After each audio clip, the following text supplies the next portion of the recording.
ውድና የተከበራችሁ የኤለን ዩቱብ ተከታታዮች እንኳን ደህና መጣችሁ። ዳጣ ድራማን ክፍል 88ን ይዤላችሁ ከች ብያችሁም ላይክ፣ ሼር፣ ሰብስክራይብ በማድረግ ጀምሩ ሞክሩ አልኩኝ። ይቅርታ። እንግዲህ ዳጣና ወይዘሮ ማርታ ተፋጠዋል ማለት ነው።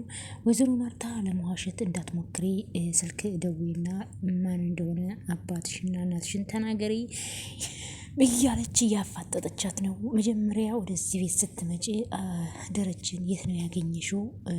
እንዴትስ ሊያመጣስ ቻለ? በማለት በጣም እያፋጠጠቻት ትገኛለች። ዳጣም በጣም ፈርታ እማዬ እሺ ሽንቴ መጣ ስትል ዛሬ ዋናውን ቢመጣ አለቅሽም፣ እንኳን ሽንትሽ አይደለም ዋናውም እንግዲህ ቢመጣ አለቅሽም በማለት ስታፋጥጣት አዎ እሱ መጥቷል እኮ ብላ ዳጣ እንግዲህ ተደናግጣና በጣም ፈርታለች ማለት ነው። ወይዘሮ ማርታ ደግሞ ችግር የለውም በቃ የጠየቅኩሽን መልሽና ትሄጃለሽ በማለት እማዬ እኔ ሁሉንም ነገር ማቀው ነገር እኮ የለም እዚህ ቤት እኮ ሰው ሙቷን አታቂም እንዴ በማለት ከዛ ወይዘሮ ማርታ አውቃለሁኝ እሱንማ ቀብር ነው አይደል እንዴ በማለት ልኩኑ እኔ የጠየቅኩሽን ጥያቄ መልሽ፣ ምንድነው የጠየቅሽኝ በማለት ዳጣም እንደገና እያጠፋፋች አሁን ስለ እናትና ስለ አባትሽ እንድትነግሪኝ እፈልጋለሁ፣ አንድ ባንድ ትነግሪኛለሽ፣ ያለበለዛ ሰላም ለናታን በጻፈችው ደብዳቤ ስለ እናትሽ ጽፋለችና ይህንን እውነት ተናገሪ፣ እውነቱን እንድትናገሪ እፈልጋለሁ፣ እንደሌላ ጊዜው እያጠፋፋሽና እያራሳሳሽኝ እንድትተዩ አልፈልግም፣ አሁን ቁርጥ ያለውን ተናገሪ በማለት እንግዲህ ዳጣን እያፋጠጠቻት ትገኛለች ወይዘሮ ማርታ።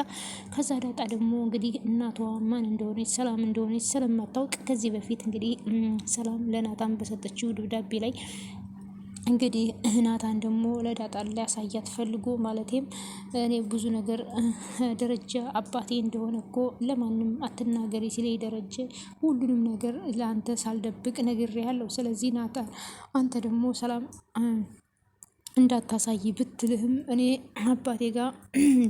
አባቴ እንዳትናገር ያለኝን ነገር ሁሉ ነው ለአንተ ሚስጥር እየመጣው የምነግርህ፣ ስለዚህ አንተም ይህን መናገር አለብህ ባለችው መሰረት ደብዳቤውን ከፍቶ እንግዲህ ሊያነቡ ሲሉ እንግዲህ እናቷን በዛን ሰዓት ታወቀ ነበረ። ሰላም ግን አደራን እኔ በህይወት እያለው ለማንም እንዳሰጥ፣ እኔ በህይወት ከሌለው ግን ስጣት በማለት ነበር የሰጠችው። እናም ሊያሳያት ሲል እንግዲህ አብዬ ተደብቃ እያየች እንደሆነ መሆኑን ሲያውቁ ከዛ በኋላ ደብዳቤውን እንደገና ዘግተውት ናታንም እንግዲህ ወደ ክፍሉ ባስቀመጠው መሰረት እሷ እንግዲህ ካሜራ አድርጋ ተከታትላ ያንን ደብዳቤ እንግዲህ አግኝተዋለች። እሱንም ባገኘችው መሰረት ዳጣ የሰላም ልጅ እንደሆነች ተረድታለች። በሱም እንግዲህ እያስፈራራች ናታንን ካላገባህኝና ስመረቅ ቀለበት ካላደረግልኝ ሁሉንም ነገር ለማየ እነግራለሁ በማለት በግድ እንግዲህ ልታገባው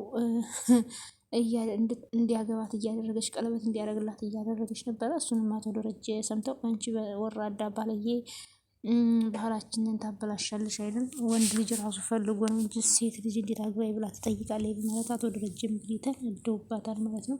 ወይዘሮ ማርታ ግን እንግዲህ ናታንን እንድታገባ ትፈልግ ነበረ። ከዛ አቶ ደረጀም እንግዲህ የልጅሽን ጸባይ ስለምታውቂ ነው አይደል ብዙ ሌሎች ወንዶች የልጅሽን ጸባይ እንደማይችሉት ስለምታውቂ ናታን ጋር እሷን ለማጋባት የፈለግሽው እሱ ሳይፈልጋት ነው እንዴ አግባት እንዲያገባ እያልሽ አባትየው ጋር ደውለሽ እንደዚህ የምታደርጊው በማለት እንግዲህ አቶ ደረጀ ተቆጥተዋል ማለት ነው። በዛም የተነሳ እንግዲህ ናታን ለዳጣ ሊያሳያት የነበረውን ደብዳቤ ዳጣንም አላየችውም። እንግዲህ አብዬል እንግዲህ ያንን ደብዳቤ አንብባ ዳጣ የሰላም ልጅ እንደሆነች ተረድታለች። ግን ከዛ በታች ያለውን አቶ ደረጃ አባቷ እንደሆነ ያለውን ሙሉኑ ሳታነበሩ ናታን ተቀብሎ ግማሹን ደብዳቤ የቀደደው ማለት ነው። ከዛ እንግዲህ ወይዘሮ ማርታ ዛሬ ዳጣን እናትና አባትሽ ማን ናቸው? የምትናገሪ ከሆነ ተናገሪ፣ ካልተናገርሽ ዛሬ ያልቅልሻም ብላ ወይዘሮ ማርታ ስታፋጥጣት፣ ቆይ ግን እናትሽን ታውቂያታለሽ? እናትሽ ማናት? በማለት ወይዘሮ ማርታ ትጠይቃለች።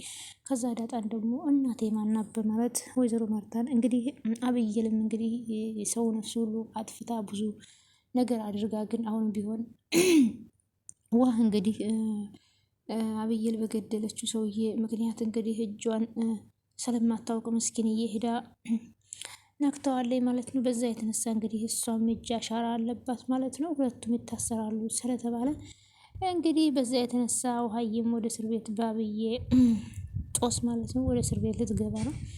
እንግዲህ አቶ ደረጀና ወይዘሮ ማርታ ሁለት ልጆቻቸውን ወደ እስር ቤት ሊገቡባቸው ነው። ከዛ በኋላ እኔ ከሄድኩኝ በኋላ እኮ ማንም አይከታተልሽም፣ ሰላም ልጆቿን ይዛ እርግጠኛ እኔ ዳጣ ልጇ ከሆነች የወለደችው ልጇም አሁን ሁለተኛ የእሷ ልጅ ሊሆን ይችላል። አባቴ የነ ዳጣና አሁን የተወለደው ልጅ አባት ሊሆን ይችላል። ስለዚህ አንቺን አሳብደው ጎዳና ሊያስወጡሽ ነው በማለት እንግዲህ እናቷን እየነዘነዘች ትገኛለች ማለት ነው። ወይዘሮ ማርታም እንግዲህ የዚችን ቅዠታም ልጇን ሰምታ በእርግጥ አብየል እውነት ይዛ ነው እንጂ የውሸት ነገር አይደለም፣ ለእናቷ በመቆርቆር የተነሳ ነውና እንግዲህ እንደዛ እያለች ይገኛል። ወይዘሮ ማርታም እሱን ሰምተው እንግዲህ ዳጣንን እያፋጠጧት ይገኛሉ። ዳጣ እናቴ ማናት ስትል አዎ ወረቀቱ ላይ ስለ እናትሽ ማንነት ተጽፏን በማለት ከዛ ትናገሪ እንደው ተናገሪ፣ እርግጠኛ ነሽ ዳጣ እናትሽን አታውቂያትም አለቻት። አይ እማዬ ማናት ማን እንደሆነች ንገሪኝ፣ ሰላም ምንድን ነው የጻፈችው እማዬ ዳጣ እናትሽ እርግጠኛ ነኝ እናትሽን አታውቂያትም በማለት ስታፋጠጣት እኔ የጠየኩሽ መሽ መለሽልኝ ሰላም ምንድን ነው የጻፈችው በማለት ዳጣ ችግር የለውም እነግርሻለሁ፣ ግን ከዛ በፊት እናትሽ ከደረጀ ጋር እዚህ ቤት የመጣችው ቀን የት ነው የተገናኛችሁት? እንዴትስ ወደኛ ቤት ልትመጪ ቻልሽ?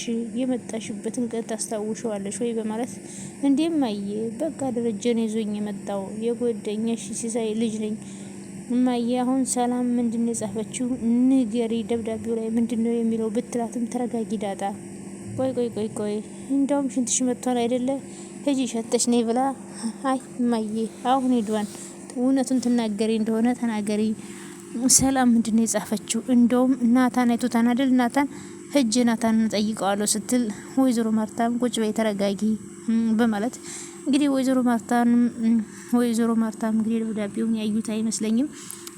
ይቺው አብይል በምታወራው ነገር ነው እንግዲህ ዳጣንን እያፋጠጧት ያሉት ማለት ነው። እንግዲህ አብይል ደግሞ ኳ ባለ ቁጥር እየደነገጠች ነው ማለት ነው። የሰራችው ወንጀል ስላለ ከዛ ውሃ ትመጣና ወደ እሷ ጋር ከዛ ምን ፈልገሽ ነው በማለት ስትጠይቃት ከዛም ምን ፈልገሽ መጣሽ?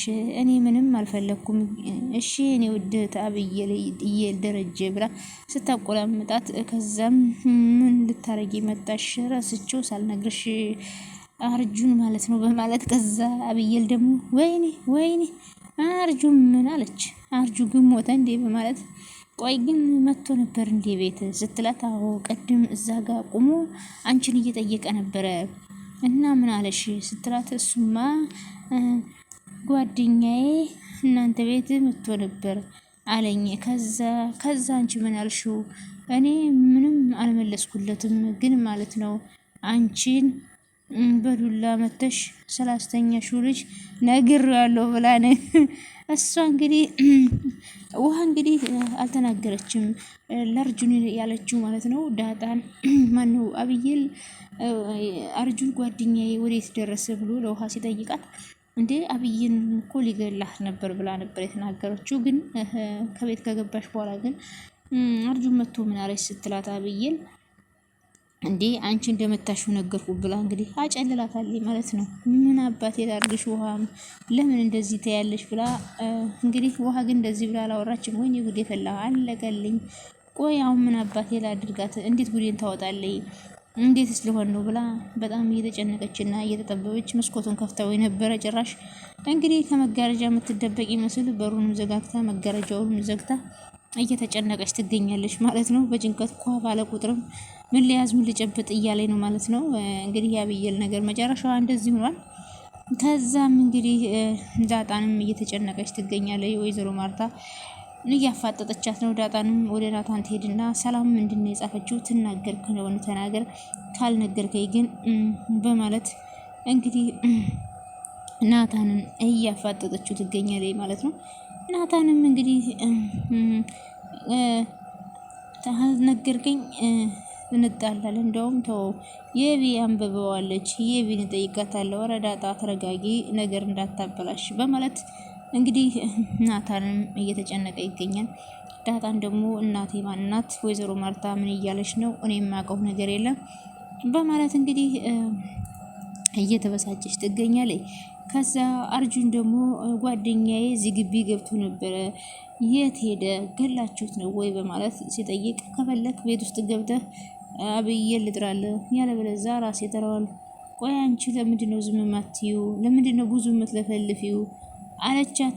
እንግዲህ ምጥን ገላችሁት ካልሆነ ለምን አልነግሩኝም? ጓደኛዬ ምን ውስጥ ገባ? ገላችሁት ነው፣ በእርግጠኝነት ገላችሁት ነው፣ ወይ አግታችሁታን ወይ ገላችሁታን በማለት እንዴ አንተ ቆይ ምንድነው ልትቀየር ነው እንዴ?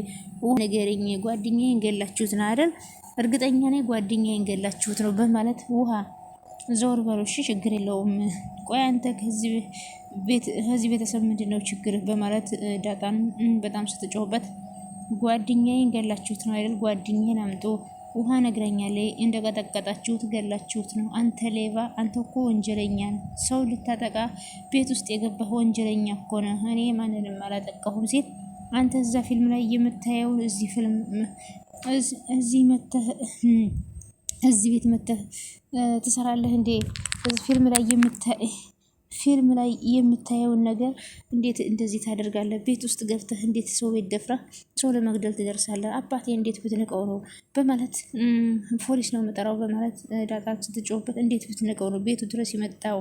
ይኸውልህ አልፈልግም ማለት አይገባህም እንዴ? አንተ ምን አይነት ገገማ ነህ? በግድ ነው እንዴ ብላ እንግዲህ ዳጣን እየተከራከረችላት ትገኛለች ማለት ነው። አብይል እሷን ባትወዳትም ማለት ነው። ከዛ እሱ ደግሞ ጓደኛዬ ጠፍቷን፣ ጓደኛዬ እስኪገኝ ድረስ እዚህ ግቢ አልወጣም እና ምን አገባኝ? ምን ልዘረህ ስሰራ እዚህ መጣ? ዳጣ እንዳትጠጊኝ ብትፈሪኝ ይሻልሻል፣ ኪድዬን እኔ ላንተ አላንስም ብላ እንግዲህ ሊደባደቡና እንትን ሲሉ ከዛ ናታን መጥቶ እያጥረገረገ አስወጥቶ አባረረው። አንተ ሌባ፣ አንተ ልክስክስ እዚህ ግቢ ምን ትሰራለህ? የሰራው ስራ አልበቃ ብሎ ነው ተመልሰ ደግሞ እዚህ የመጣው ብሎ እንግዲህ ናታን እያራሯጠ አልጁኑን አባሮታል ማለት ነው። ከዛ ወይዘሮ ማርታ ደግሞ ወደ የቢ ኩርትም ብላ ተኝታ የቢ በማለት ወደ ክፍሏ ትገባለች። ከዛም ልጅ ምን ሆና ነው ምን እንደዚህ እንትን ያለችው ብለው ወይዘሮ ማርታ እንግዲህ ወደ ልጇ ጋር ሄደችና ሁሉንም ነገር እንግዲህ ስትቀባጥር የብዬ ብላ ልጇን ስማ እኔ ጎርመት ልበልልሽ እኔ ቆንጆ በማለት ወይዘሮ ማርታ እንግዲህ እማ ልጄ ጠቋቆርሽብኝ እኮ ሀሳቡ ነው በማለት እንግዲህ ወይዘሮ ማርታ አለ እናት እንግዲህ ለሁሉም ተጨናቂ ናችና አብይር እንግዲህ በእርግጥ እውነቱን ይዛ ነው አብይር እየተከራከረች ያለችው ማለት ነው። እውነት አላት። አቶ ደረጀ እንግዲህ ዳጣ እና አዲሱን የተወለደውን ልጅ ከሰላም እንደወለደ እንግዲህ እሱን ሁሉ ተመራምራ እንትን እያለች ለእናቷ ብዙ ነገር እየተሯሯጠች ነው ማለት ነው። እንግዲህ ወይዘሮ ማርታ ደግሞ እንግዲህ ይህን አንድ ቀን እስክታውቁ ድረስ የአቶ ደረጀና ወይዘሮ ማርታ ትዳር እንግዲህ ይታያል ማለት ነው። ለማንኛውም ሁላችሁም አመሰግናለሁ። ባይ ባይ።